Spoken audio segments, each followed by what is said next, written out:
everybody, welcome back to my channel. I know everyone's been waiting for this, my biannual drawing, finally here. It's another Chainsawman Copic Speedpaint, and in this one it's mostly going to be focusing on skin rendering, hair, and clothes. If I included any more, this video would be way too long, but as the video goes, I'm going to talk about the colors I used, how I'm shading, how I'm coloring. So I'm already past this point, but before I shade anything, I always lay down a base color, just a flat color. For fair skin tones, I always use E000, and then I lay in just the foundational shadows. Usually with R11, I'm using R11 right now. I'm not going to do a voiceover for the entire video, just for important parts to explain what I'm doing. I've made the light source coming from like the top left area, so all the shadows are going to be on the right side of his face and neck.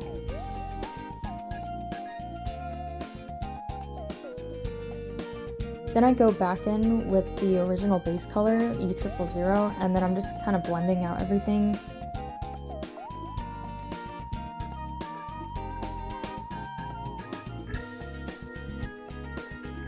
And then I'm going to go in and deepen some of the shadows with RV42. I like to build up the shadows gradually and layer on top of each other because I feel like it just kind of makes everything look a little smoother, and I don't want to go too dark too quickly and then I can't go back. I don't want to make my shadows too harsh or too dark to the point where it doesn't look natural. So I find that layering it and building it up, I have more control of how dark I want the shadows to be.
A purple shade on top.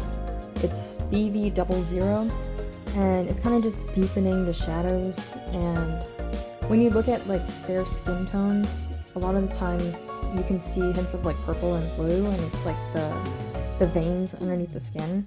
So adding kind of like a purple undertone just kind of makes it look more like skin. I started this drawing last December and it is July now. I started sketching before I went to study abroad in Japan, and I didn't bring any of my markers with me to Japan, so I had to wait until I came home so that I could finish it. So this was like the first time in a very long time that I've used my markers, and I really miss them. Like, I love rendering with my markers. I like drawing digitally too, but I just feel like I'm not that good at digital art.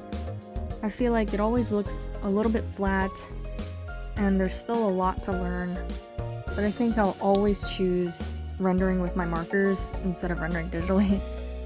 But speaking of my time studying abroad in Japan, I've already made one vlog about Japan, but I do have one last one that I hadn't posted yet. There was like one last thing I had to do, and then finals came around, so I didn't get a chance to post it.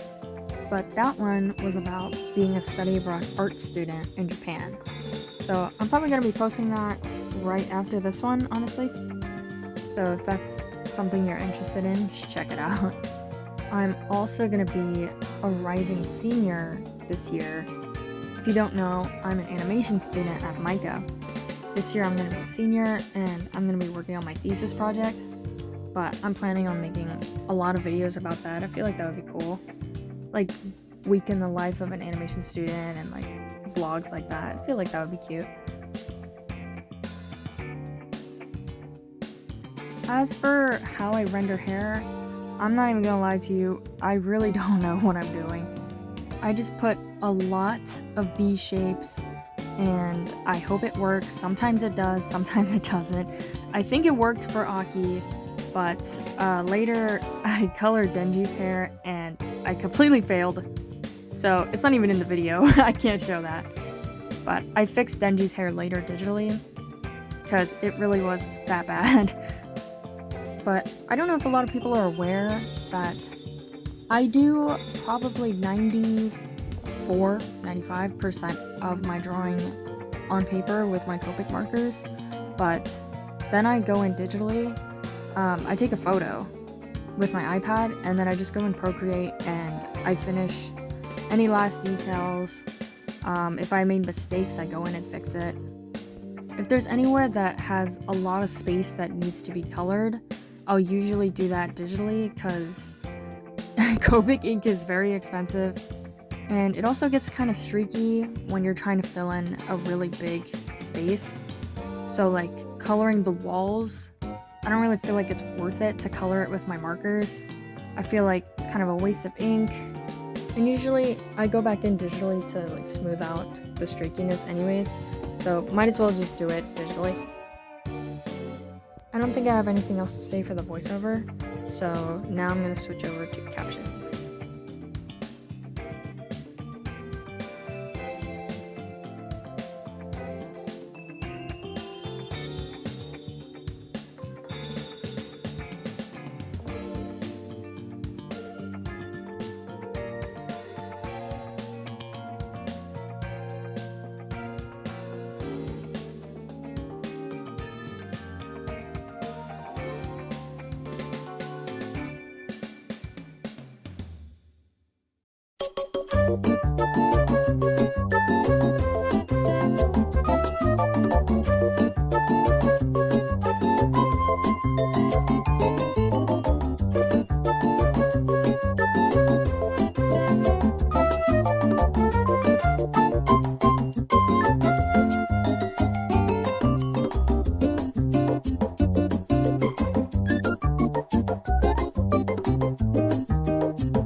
Не расстраивайся.